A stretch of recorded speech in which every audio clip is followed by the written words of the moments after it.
Salam sehat untuk kita semua.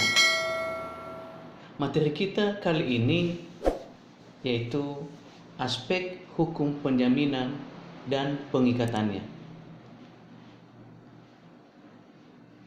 Pernahkah Anda mendengar istilah hukum jaminan atau dengan istilah jaminan atau bahkan hukum jaminan?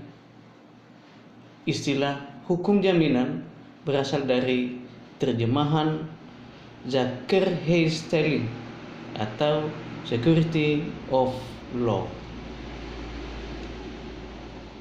Pengertian hukum jaminan menurut J. Satrio, hukum jaminan adalah peraturan hukum yang mengatur jaminan-jaminan piutang seorang kreditur terhadap debitor. Pada definisi yang diungkapkan oleh Satrio, memfokuskan pada pengaturan pada hak-hak kreditor semata-mata, tetapi tidak memperhatikan hak-hak debitor. Menurut Profesor M. Ali Mansur, hukum jaminan merupakan aturan yang mengatur hubungan hukum antara kreditor dan debitor terkait pembelajaran atau terkait pembebasan jaminan dalam pemberian kredit. Sedangkan menurut Sri Sudewi menuturkan bahwa hukum jaminan merupakan hukum yang mengatur konstruksi yuridis yang memungkinkan pemberian fasilitas kredit dengan menjaminkan benda-benda yang dibelinya sebagai jaminan. Menurut Salim HS, hukum jaminan adalah keseluruhan aturan hukum yang mengatur hubungan hukum antara pemberi dan penerima jaminan dalam kaitannya dengan pembebanan jaminan untuk mendapatkan fasilitas kredit. Kesimpulan dari beberapa pendapat ahli tersebut dapat ditarik bahwa hukum jaminan adalah peraturan hukum yang mengatur hubungan hukum antara pemberi jaminan dengan penerima jaminan dengan menjaminkan benda-benda sebagai jaminan. Dasar hukum adalah yang pertama, dasar hukum Undang-Undang Nomor 42 Tahun 1999 tentang jaminan fidusia adalah pasal 5 ayat 1, pasal 20 ayat 1, dan pasal 33 Undang-Undang Dasar tahun 1945. Yang kedua, KUH Perdata buku 2 tentang kebendaan. Dan yang ketiga adalah KUH Dagang. 4 adalah peraturan perundang-undangan lain. Ruang lingkup hukum jaminan yang pertama adalah jaminan umum. Dalam prakteknya, perjanjian dituangkan dalam perjanjian jaminan secara umum yang tunduk kepada pasal 1131 KUH Perdata. Isinya, segala barang-barang bergerak dan tak bergerak milik debitur, baik yang sudah ada maupun yang akan ada, menjadi jaminan untuk perikatan perorangan debitur itu. Barang-barang objek jaminan adalah barang yang dapat dinilai dan dapat diperdagangkan. Sistem jaminan kebendaan yang tunduk pada pasal 1131 KUH Perdata tersebut diistilahkan dengan jaminan umum. Sementara itu, ada jaminan khusus, yakni penjaminan yang diatur di dalam undang-undang khusus seperti fidusia dan hak tanggungan yang bersifat eksekutorial.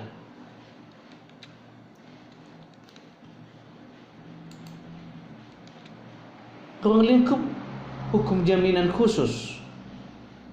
Yang pertama adalah jaminan kebendaan atau jaminan atau benda bergerak dan benda tidak bergerak. Yang kedua adalah jaminan perorangan, meliputi bertoh garansi bank. Azas-azas pedoman dalam hukum jaminan adalah azas publicite. Azas ini bermaksud memberi pedoman bahwa semua hak dan tanggungan harus terdaftar dengan tujuan supaya pihak ketiga dapat mengetahui apa saja yang sedang dilakukan pembebanan. Pendaftaran hak tanggungan dilakukan di kantor Badan Pertanahan Nasional Kabupaten Kota. Pendaftaran fidusia dilakukan di kantor pendaftaran fidusia pada kantor Departemen Hukum dan Hak Asasi Manusia. Sedangkan pendaftaran hipotek kapal laut dilakukan di depan pejabat pendaftaran dan pencatatan balik nama, yaitu sah bandar. Azas pedoman dalam hukum jaminan yang lain adalah azas spesialis.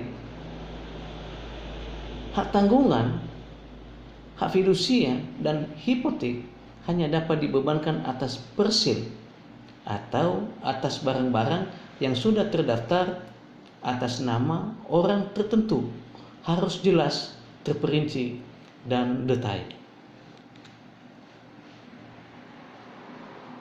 Yang berikut azas pedoman dalam hukum jaminan adalah azas tidak dapat dibagi-bagi. Azas dibaginya hutang tidak dapat mengakibatkan dapat dibaginya hak tanggungan, hak fidusia, hipotek, dan hak gadai, walaupun telah dilakukan pembayaran sebagai benda yang dijadikan jaminan harus menjadi suatu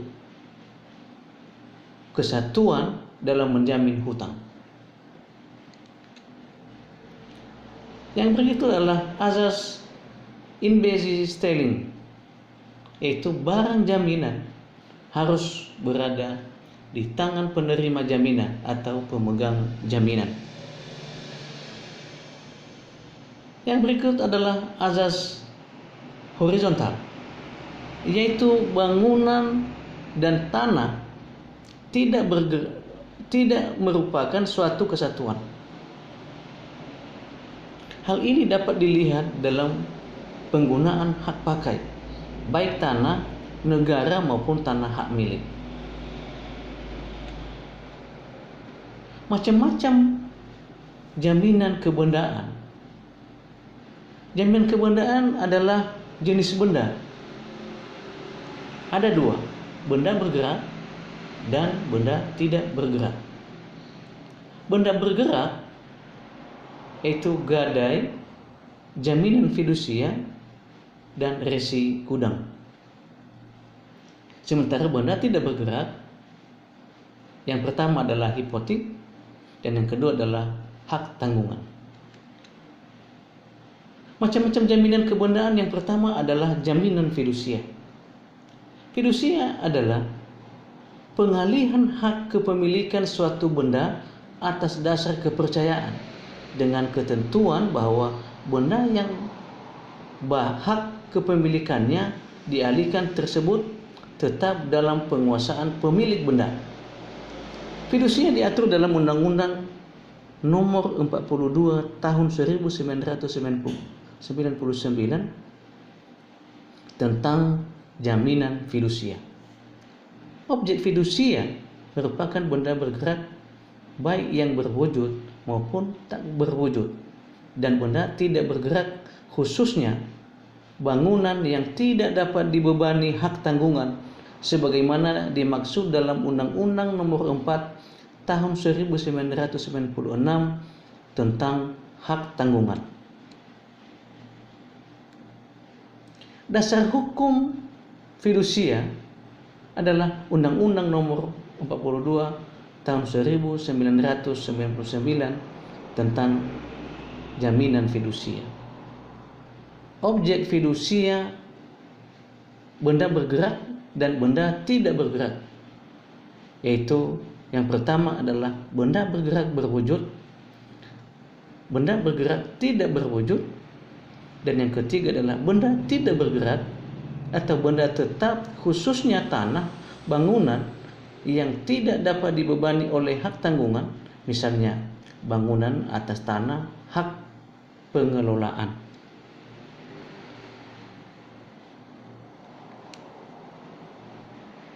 Perjanjian fidusia merupakan perjanjian aksesoris dengan perjanjian pokoknya berupa perjanjian kredit, dan perjanjian jaminan fidusia merupakan jaminan tambahan. Perjanjian fidusia dilaksanakan secara tertulis melalui akta autentik. Akta autentik yang dibuat di hadapan notaris PPAT, kemudian didaftarkan ke kantor pendaftaran fidusia agar diterbitkan sertifikat pemegang fidusia. Hapusnya fidusia, yang pertama adalah hapusnya perikatan pokok, dan yang kedua adalah pelepasan hak oleh kreditur atau kreditur tidak menghendaki benda jaminan atau kreditur mengembalikan benda jaminan kepada debitur. Dan yang ketiga adalah musnahnya benda jaminan. Macam-macam jaminan kebendaan yang kedua adalah gadai. Objek dari gadai merupakan benda-benda bergerak yang terdiri dari benda berwujud seperti perhiasan, dan benda yang tidak berwujud seperti hak untuk mendapatkan pembayaran uang atau surat-surat piutang. Bila pihak debitur tidak bisa melunasi pinjamannya, maka benda yang digadai akan dikuasai oleh pihak kreditur sesuai dengan pasal 1155 dan pasal 1156 KUH Perdata. Eksekusi terhadap barang gadai dapat melalui dua alternatif, yaitu eksekusi langsung dan eksekusi dengan melalui putusan.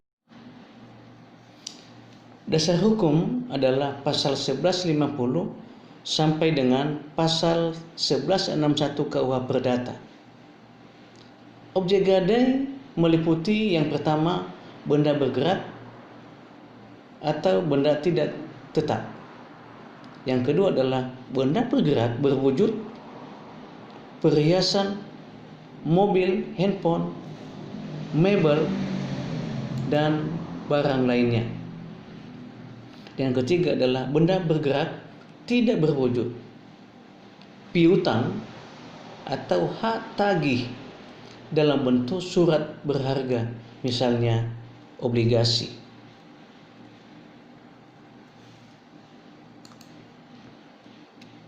Hak pemegang gadai atau kreditur yang pertama adalah menjual dengan barang gadai dengan kekuasaan sendiri.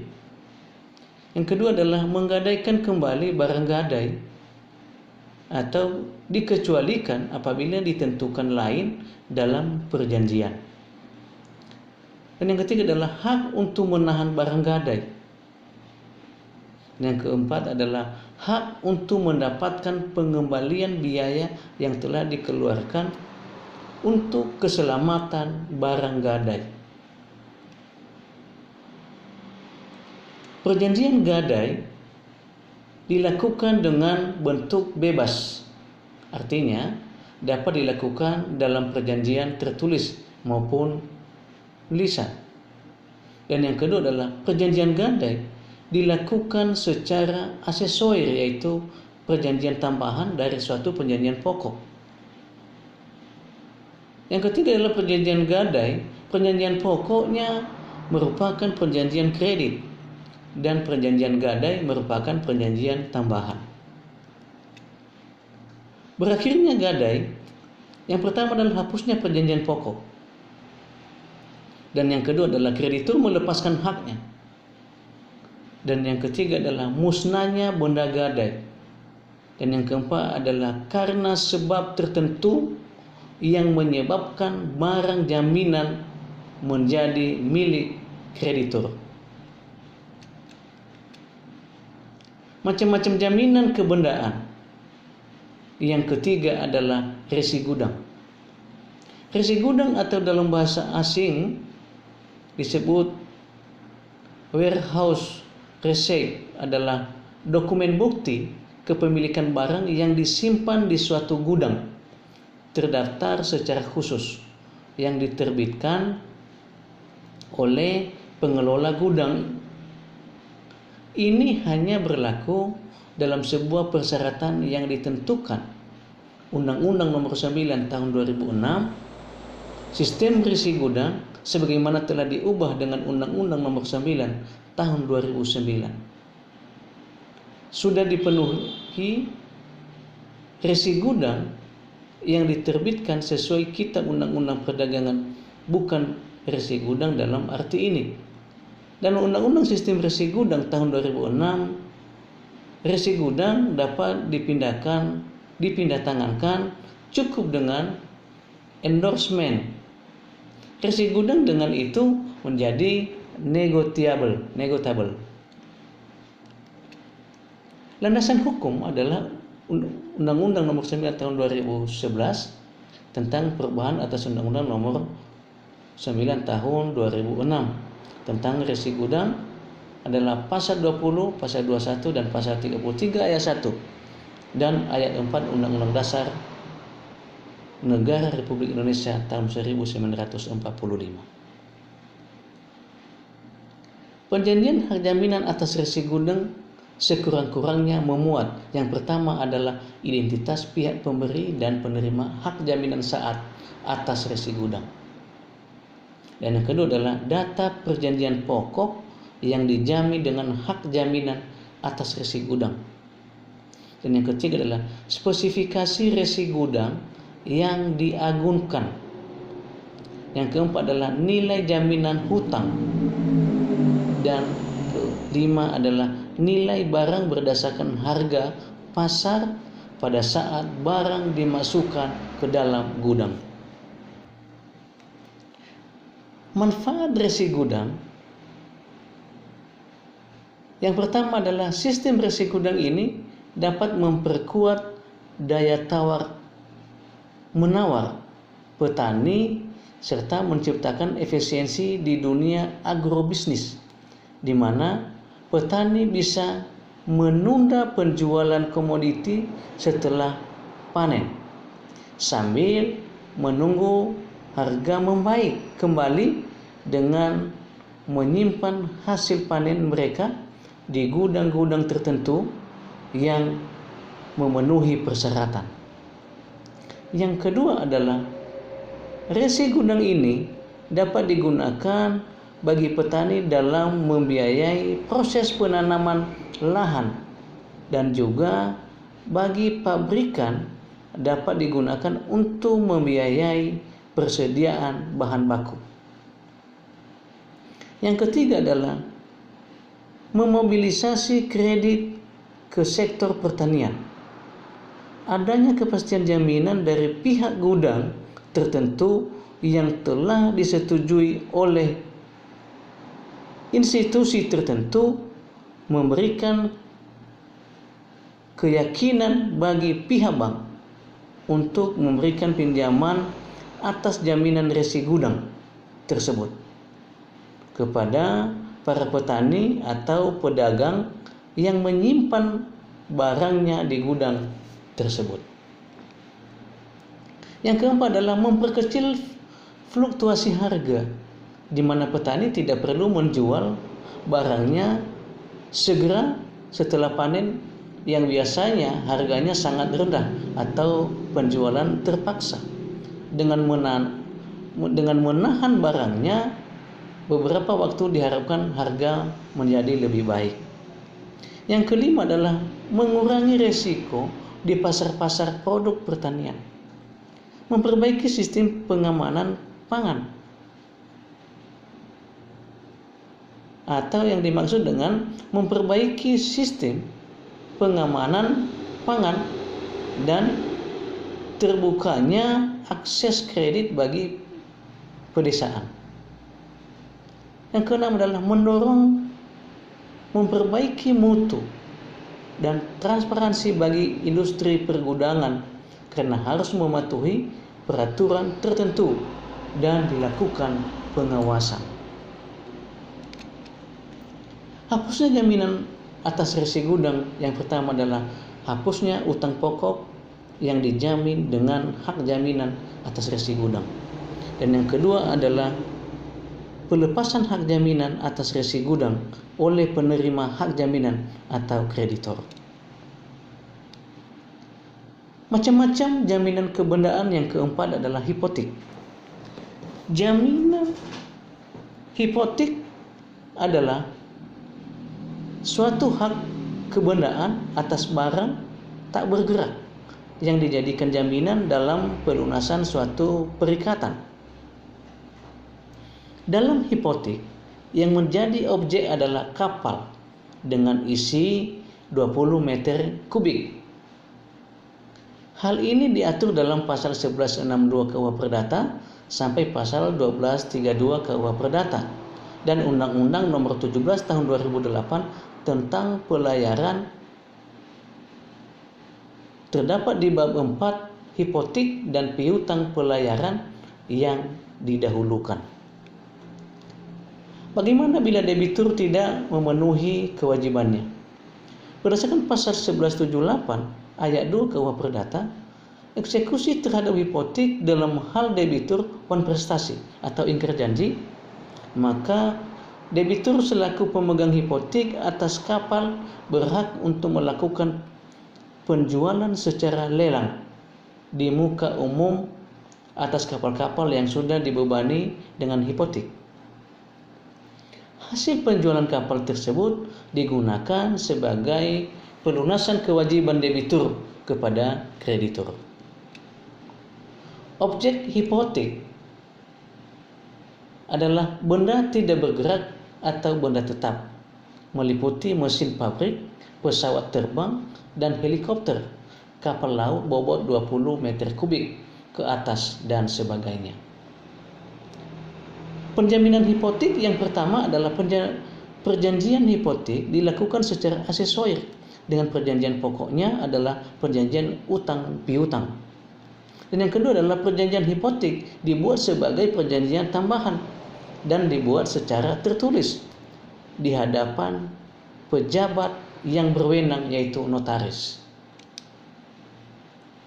Macam-macam jaminan kebendaan yang kelima adalah hak tanggungan.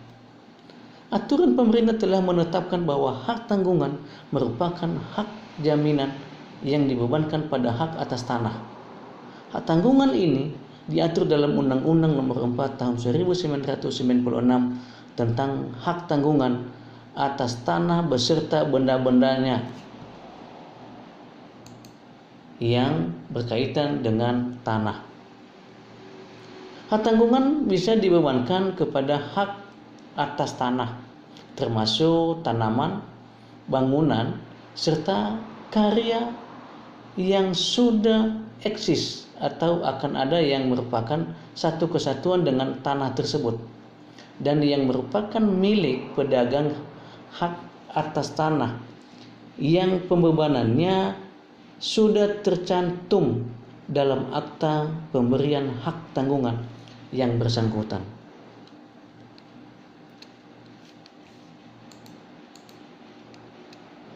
Seperti dikutip pada pasal 11 Undang-Undang Nomor 4 Tahun 1996 tentang hak tanggungan, dalam akta pemberian hak tanggungan juga dapat dicantumkan janji-janji yang meliputi janji tentang menyewakan hak tanggungan, janji mengubah objek hak tanggungan, janji untuk mengelola hak tanggungan, janji untuk menyelamatkan hak tanggungan, janji untuk menjual hak tanggungan, janji untuk membersihkan hak tanggungan, janji untuk tidak melepaskan objek hak tanggungan, janji untuk memperoleh ganti rugi dari objek hak tanggungan, janji untuk memperoleh uang asuransi janji untuk mengosongkan objek hak tanggungan pada waktu eksekusi hak tanggungan, janji bahwa sertifikat hak atas yang telah diberi notifikasi pembebanan hak tanggungan dipegang oleh penerima hak tanggungan. Hak tanggungan dapat berakhir karena hapusnya hutang yang dijamin dengan hak tanggungan. Hak tanggungan dilepas oleh pemegangnya. Pembersihan hak tanggungan berdasarkan penetapan dari Ketua Pengadilan Negeri dan hapusnya hak atas tanah. Objek hak tanggungan adalah hak atas tanah beserta benda-benda yang merupakan satu kesatuan dengan tanah, yaitu dasarnya adalah Undang-Undang Nomor 5 Tahun 1960 tentang pokok agraria atau disebut dengan UUPA, yaitu yang pertama adalah hak milik, hak guna usaha, hak guna bangunan, hak pakai atas tanah negara, dan hak pakai atas hak milik. Perjanjian hak tanggungan adalah perjanjian bersifat aksesoris, merupakan perjanjian tambahan dari perjanjian pokok, sehingga keberadaan perjanjian hak tanggungan bukan merupakan perjanjian yang berdiri sendiri. Perjanjian pokok pada hak tanggungan adalah perjanjian hutang piutang sebagai perjanjian pokok yang melahirkan janji untuk menyerahkan benda jaminan sebagai pelunasan utang. Dapat dibuat dengan akta autentik maupun akta di bawah tangan. Perjanjian tambahan pada hak tanggungan, perjanjian pembebanan atau pengikatan hak tanggungan dilakukan tersendiri dan dibuat secara tertulis dengan akta PPAT, disebut akta pemberian hak tanggungan. Hapusnya hak tanggungan adalah yang pertama adalah hapusnya utang yang dijamin dengan hak tanggungan. Yang kedua adalah dilepaskannya hak tanggungan oleh pemegang hak tanggungan. Dan yang ketiga adalah hapusnya hak tanggungan, hapusnya hak atas tanah yang dibebani hak tanggungan. Dan yang berikut adalah penetapan pengadilan. Sampai jumpa dan sampai bertemu minggu depan. Salam sehat dan selamat